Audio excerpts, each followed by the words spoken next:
Am I good? All right. How's it going, everyone? Oh, that was good. Thank you. Anyway, my name is Raul III. I'm super excited to be here at Sidney.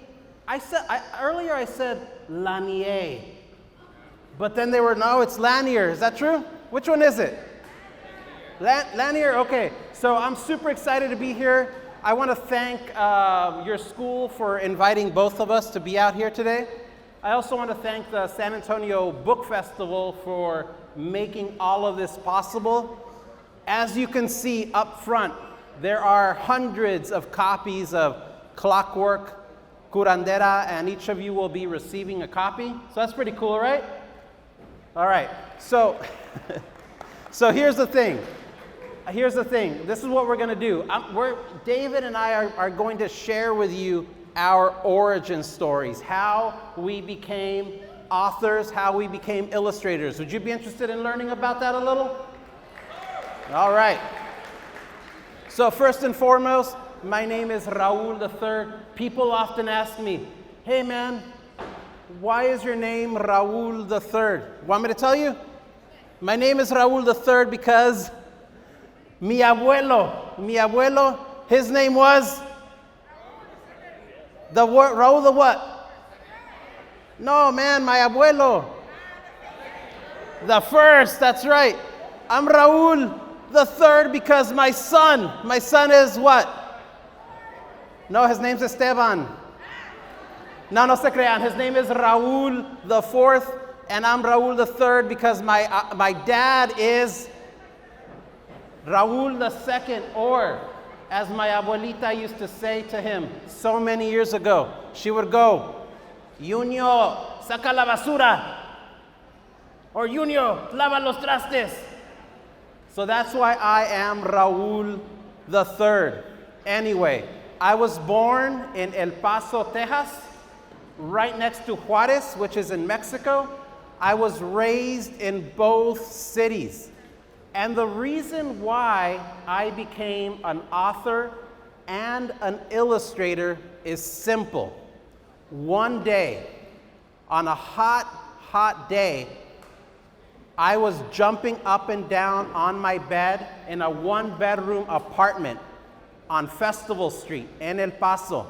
My brother Danny was throwing somersaults on the couch. My brother Ruben was on the ceiling fan, going around in circles like this, when suddenly he went crashing up against the wall. And my mom grabbed her hair, así, and she went like this, ay, ay, ay, ya no sé qué hacer con estos niños. Whose mom has ever said that to them? None of you? Man, you must be angels. Anyway, my mom decided right then and there that she was going to take us to this brand new place she just heard about. And so I remember we went out the door and we started to walk. And we walked and we walked. It was 115 degrees outside. Earlier that day, Ted Bender, our weatherman, had fried an egg right on the sidewalk just to illustrate that point.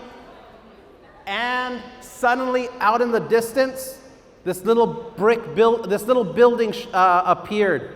And I remember I opened up the door to this place, and two of my favorite things blasted me in the face. The first was the feeling of air conditioning. The second was a smell I had never quite smelled before. And it was a combination of paper and ink. And this room was filled with it. The smell was the smell of books. How many of you in this room like the smell of books? Pretty good smell, puchila. I see somebody's going, puchila. Yeah, so the smell of books. And I gotta say, my friends, when my first book was published, I gave it a good whiff. And I've got to say, my book smelled pretty good. David, our book smells pretty good, right? It smells great. So give it a whiff for later today. And so right then and there, I fell in love with books. And I remember during that time in my life, yo no hablaba inglés.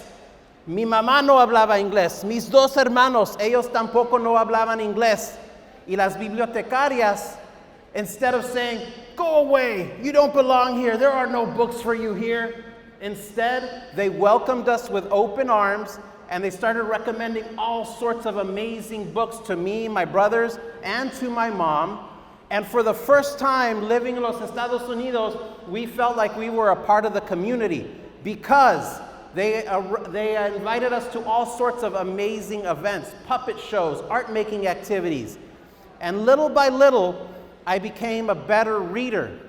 And one day, una bibliotecaria me preguntó, a librarian asked me, hey Raúl, what was your favorite part of the book you just read? And tenía vergüenza, so I didn't answer. So then she asked me another question, and that question was, hey Raúl, if you can't tell me what your favorite part of the book you just read was, why don't you instead draw it for me? And my friends, that was a life-changing prompt, because what happens in your mind when you read a book? You imagine things, right? Look at these amazing artists, by the way, who created this sign here. And so, from that point on, anytime I read a book, I would close my eyes, imagine what I was reading, what I was seeing in my mind as I read, and I began to draw. Now, here's the amazing thing about books. Anyone in this room, you can make a book starting today. I became so obsessed with reading that I started carrying paper around with me. I would grab one sheet of paper, 2 sheets of paper, 3 sheets of paper. I would fold those papers in half, tuck them into each other, and make what for myself? A book or a paper taco. No, just kidding. Yes, a book. And my friends, back in El Paso, we didn't have art supply stores. We didn't have museums, major museums of fine arts or art galleries around. So all of the time as a kid, I kept my eyes on the ground because often I would look for money, of course, but more often than not, I would find pens just like this one on the street. How many of you have ever found a pen like this on the street? Most of you, right? You guys are all chismeando over there. Most of you, right? And anyway, I would find these pens. I would find blue ones, black ones, red ones, green ones. And these were the pens that I used to learn how to draw. So what I am saying is you could take your white sheets of paper, you could take your ballpoint pens, your pencils, your Crayola markers, and you can begin creating books today. My first book, Lowriders in Space, was drawn using only Bic ballpoint pens. And my friends, that is to show you that you do not need fancy, schmancy art materials to make your dream projects come true. So today, I not only collaborate with my friend David Bowles on Clockwork Curandera, but thanks to those books that I read, I also create my own series of picture books, which have become their own line of plush animals, which are now becoming a television series. So from your white paper to your Bic pens, telling your stories of your lives here in San Antonio, you can make big changes. So that was my origin story, my friend. Up to you now. I can't wait to hear yours. It is really awesome to be here in San Antonio. When I was a kid, so I'm 52 years old, right? Super old.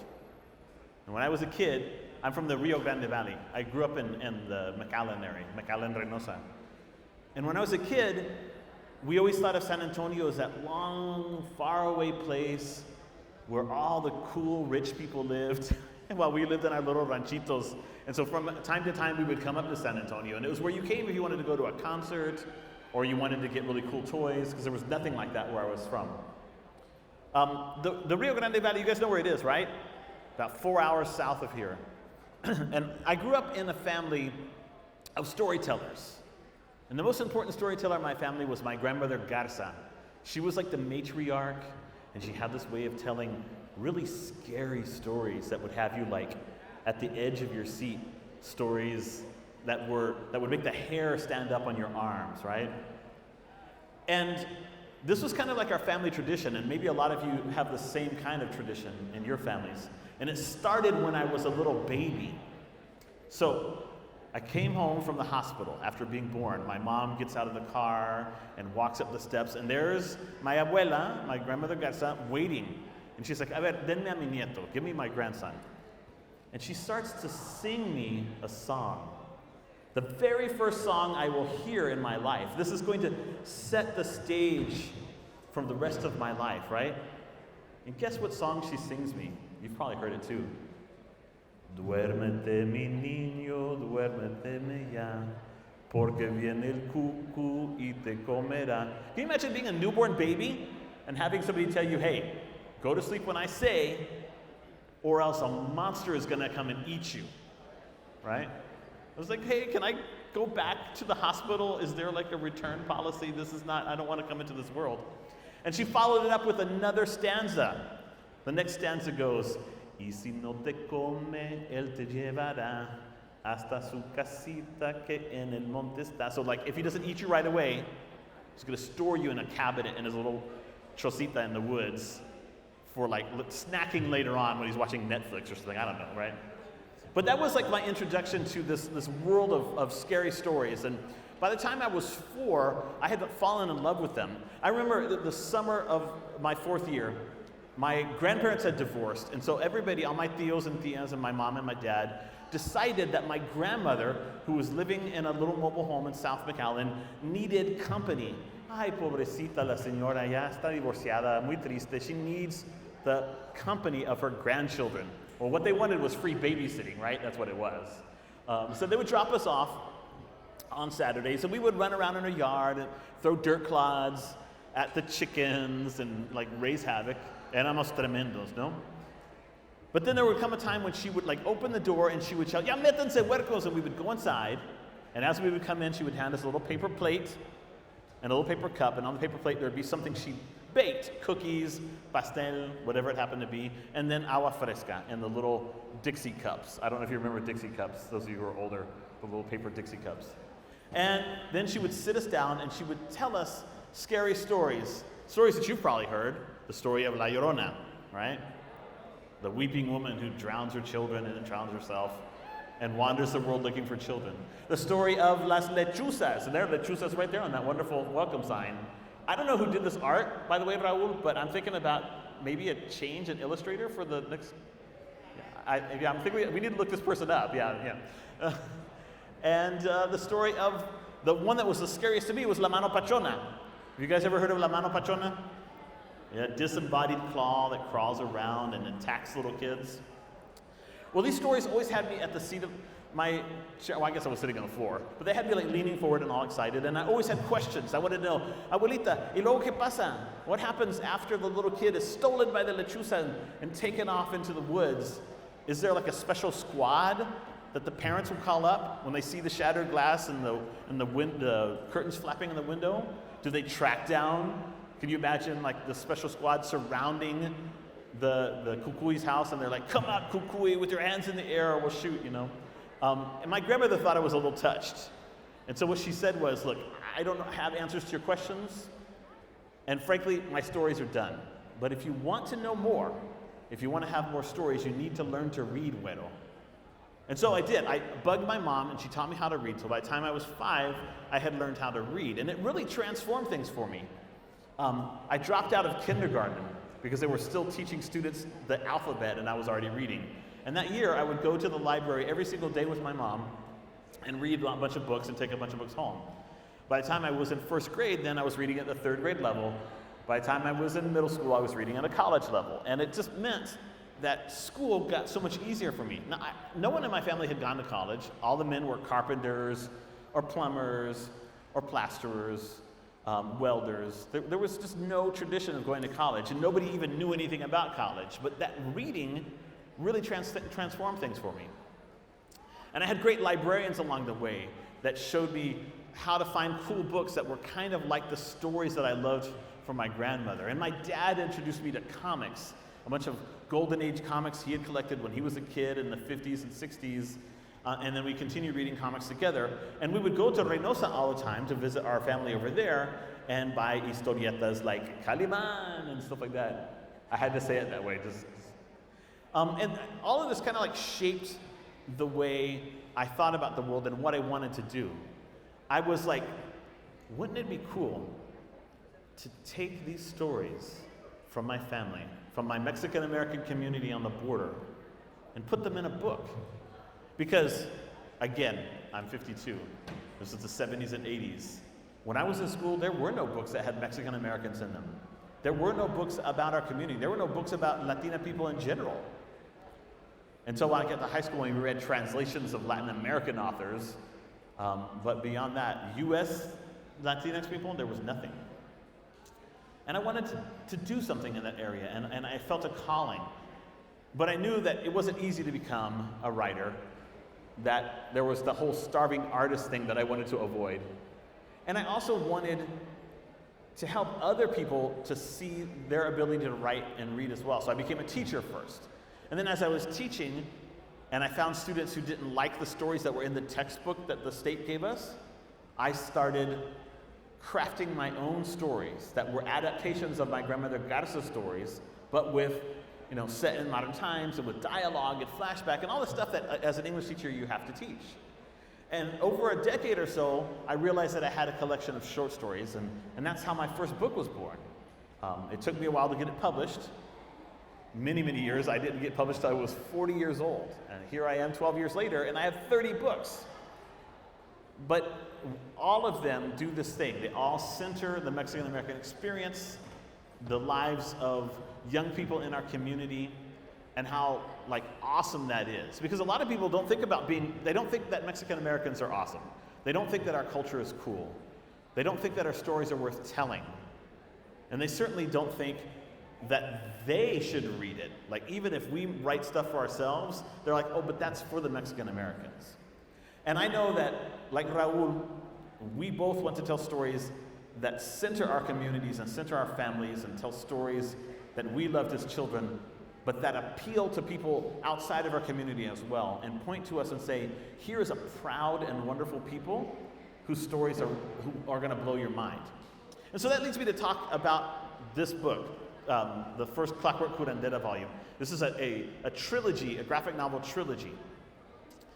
When I was a kid, how many of you guys have ever gone to see a curandera or a curandero? Raise your hands if you have. A healer. Yeah. Some of you have. I mean, I'm assuming that there are in San Antonio. On the border, there's a lot more. And you can pop across to Mexico and also, find these folk healers a lot more. And so when I was a kid, las curanderas, they seemed like super heroic to me. They seemed to have powers that I couldn't understand. They could cure people. They could talk to you about your problems in your romantic life. They could help you with psychological issues. And they just seemed otherworldly somehow.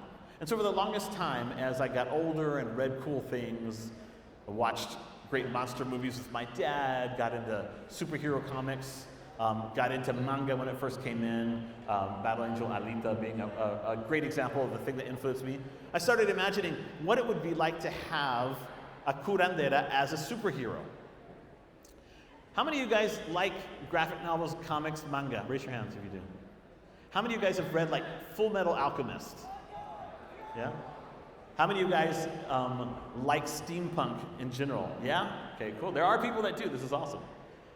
All of those things kind of converged, and I started thinking of this idea of an alternate South Texas, northern Mexico that would be steampunk. It would be set in the 1800s, just like most steampunk books are, but instead of being off in Europe, in London or whatever, it would be on the border and would feature that landscape and those people just in a steampunk setting. And alongside steampunk technology, we would have indigenous magic. We would have mestizo magic. Because I wanted a world that felt like what I had grown up with, that paid respect to all the different influence that had come into my life. And so in 2016, when my book, The Smoking Mirror, got the Pura Pre author honor, I was up in, it was in Orlando, Florida, receiving the award, and I was taken to dinner by a publisher, by an editor who said, hey, we really like your work, and we'd like to know if you have a project that you might want to do with us. And we're really looking for a graphic novel, so if you have an idea for a graphic novel, that would be great. And I'm like, oh yes, do I have an idea for a graphic novel? And I pitched the basic idea of Clockwork Curandera, and they loved it. And then I said, okay, well, I need to find a collaborator. I need an artist who can also write, somebody who's from the border. And we started brainstorming, and pretty soon we were like, Raul Gonzalez, Raul III, he's like the guy. Let's cross our fingers, because he's in the middle of writing illustrating his second book, and hopefully we can get him. And it turns out that Raul really enjoyed the idea. We sent him some sample pages.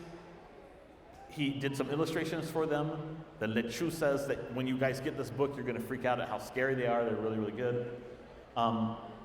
And Cristina, the curandera. The book is basically, just to give you an idea of what you're getting into. It's 17. How many of you are 17-year-old young women in here? If you're 17 years old, raise your hand. Yeah?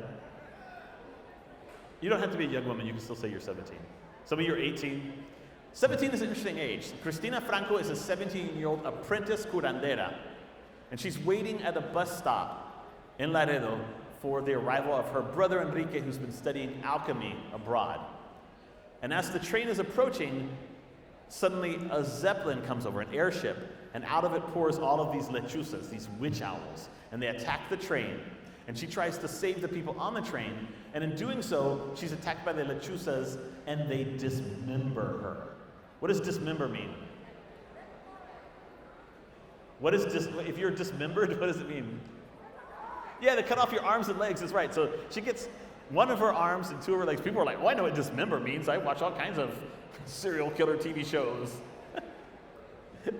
And left for dead. And her brother brings her back to life in this really cool, like almost Frankenstein kind of laboratory that's in the basement of a monastery in the desert. But now he brings her back to life by giving her a robotic arm and robotic legs. But she's a healer. Think about it. When you go to a curandera or a santera or algo, something like that, they often use their hands. They use their hands to prepare medicine. Usan las manos para sobarte. Hands are important, and the touch of nature against human flesh is super important for curanderismo. And here is a young girl who suddenly, even though that's her dream, that's what she wants to do, is a cyborg. And the book is about what that means. How do you grapple with that? And who are these lechuzas and where they're coming from? So what I want to do now is I'm going to turn things over to Raul again. And Raul is going to walk you through some artistic stuff about the book, about the way he designed these characters and so forth. So we're going to do another costume change real quick and then.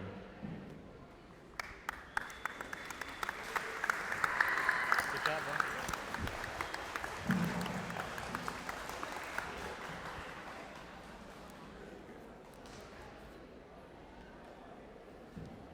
Okay, hello. Oh, hello, my friends. Good to see you again. I'm back. So, I had the pleasure of illustrating every single page of Clockwork Curandera, and it's about 100 and something pages of illustrations. And whenever I begin illustrating a book, it all begins in sketchbooks just like this one here. I begin to, let me grab a bigger one. I begin to grab ideas, and I start to just simply draw them into this sketchbook. And if I'm happy with how an idea is looking, I begin to develop it more and more, and I draw the designs of the characters hundreds of times until it almost becomes second nature to me so that when I begin the project, I have no difficulty drawing the characters from various angles. One of the questions I get most often from students is, how do you draw your characters so that they look the same, panel after panel? Well, the simple answer to that question is, I simply learn how to draw them by drawing them hundreds of times. So it takes a lot of work and a lot of development, but it all happens in sketchbooks just like this one. One of the biggest aspects of inspiration for a collaborative project, and collaborative means that I'm working with another person, is receiving their ideas for the character. So I take David Bull's ideas for Christina, for the witch owls, for Enrique, for the werewolf, and I do my best to try and bring these ideas to life. What I am about to show you right now, and hopefully, I know most of you are going to have a hard time seeing me actually produce this drawing because this is a pretty large audience, but as you can see, there are a lot of cameras around me at this moment, so hopefully later maybe you could tune in to whatever channel it's going to be on and you could get a more detailed look at Channel 12 News. Look at that, guys. Channel 12, that's awesome. You could get a more detailed look at what the drawing process is. So what I'm going to do right now is I am going to create a drawing.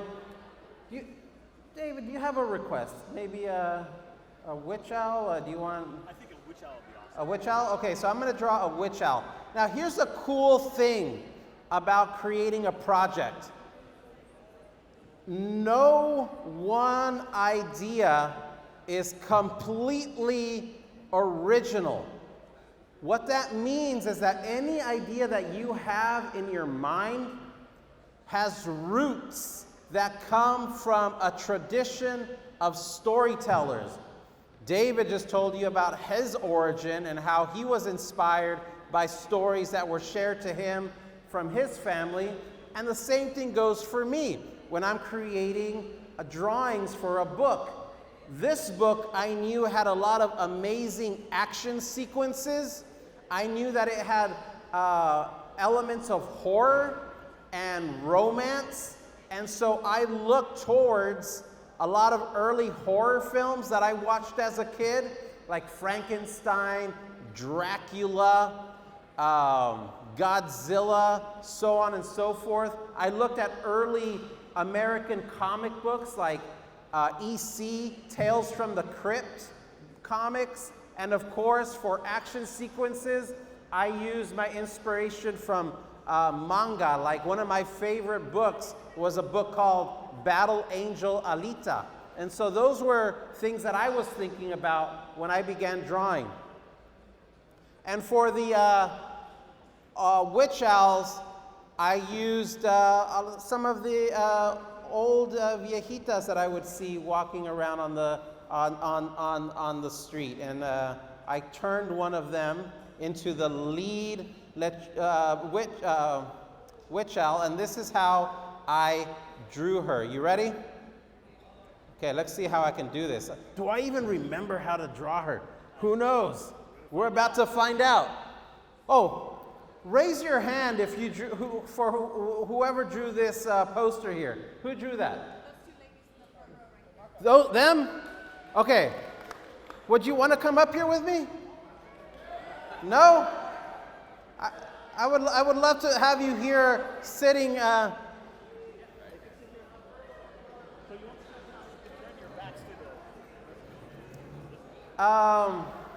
Are you students here? No? We're university students. University students. Sit down. And are you studying art or? Yes. And okay, so you did an amazing. By the way, they did an amazing job at painting this sign, don't you think? So let's give them a round of applause. Thank you so much. What are your names? Raquel. What is it? Raquel. Okay, Raquel Amber. and Amber. Thank you so much for doing that. Here's one of the cool things about this poster is that they obviously studied the book and they found key moments in the graphic novel, like the cover, so on and so forth, to create these drawings. And one of the great things about creating comic book characters is creating comic book characters that can be drawn by many different people simply by studying the model, right? Like Spider-Man, for instance. I'm wearing a Japanese Spider-Man shirt. Spider-Man has been drawn by thousands of different artists, and they basically study the model of Spider-Man and get to work. So whenever I begin creating a character, I focus first and foremost on the shape of the character. And for the witch owls, I wanted them to look like owls. And one of the cool things about owls is that they appear to have like a hunched back, which is kind of creepy, right? And also heads that sit below the shoulder line. And that's also something that's kind of scary looking. So when I, oh, look at this. It's a dead, you really did use up my ink. Oh, man. So I use, yeah. Is that better? Is it okay for me to move this bandera, or will I be, oh. Ah. Thank you. I did not want to, all right. Is this a better, can more people see this now? Okay. So I start with a simple shape. You see that? Simple shape. This shape is capturing the form of the character. Next, what I do is I begin to go in there, and knowing that this is a witch or an owl, I go in and I draw the shape of the head. Notice how I place the head underneath the hump. That gives the character a hunched look. The thing that I do next is I studied an owl, tecolote. I studied tecolotes. And so I love how tecolotes have eyebrows that go beyond the head. So that's the next thing that I did, is I went in there and I drew these very long eyebrows. And look already, if you can see that, it begins to immediately become a creepy looking character, right?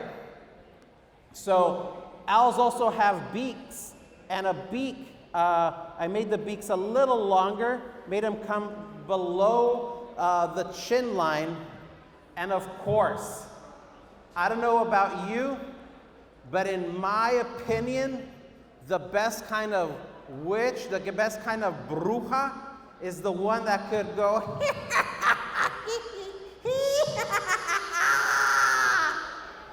do you know what I mean? So I want my witches to be able to laugh and scream, and so I am going to give my witch an incredibly powerful and creepy looking smile, because what better thing to have than a witch that is always going to be snarling and cackling. So here's the cool thing though. David made this description of the lechuza even creepier because one of her eyes was scarred over. And so I gave this witch one eye that could peer at you, and another one that was covered with like a milky looking scar that began to run across the rest of her face. And so when I'm drawing these characters, I'm thinking about all of these things, even sound effects, like that creepy laugh that I just did. Sometimes my wife Elaine will come into the room and say, "What in the world was that laugh that you just made?" And it's basically me getting into the character. I then begin to work on the design, and what I love about owls is their fluffy feathers. So I made sure that the cowl around her was made out of feathers. Now I'm thinking it should have been made out, her cape should have been made out of dead mice. Man, what a missed opportunity, right? What a missed opportunity. That would be cool. And then, of course, I love the claws of a bird. And so I made sure that her hands were arthritic and claw-like. So I went in there and I added in these talons to her fingers. And so basically, that's how I begin to design the lead characters in the books that I create with David Bowles here. So that is the lead witch owl. I don't have time to color it in black, but that is how we work together to create these books. So I send a sketch like that to David and to Stacy, and I get their feedback. And if they say, that looks amazing, we run with it. Sometimes I end up getting suggestions. And those suggestions, I try my best to implement them into the drawing of the character.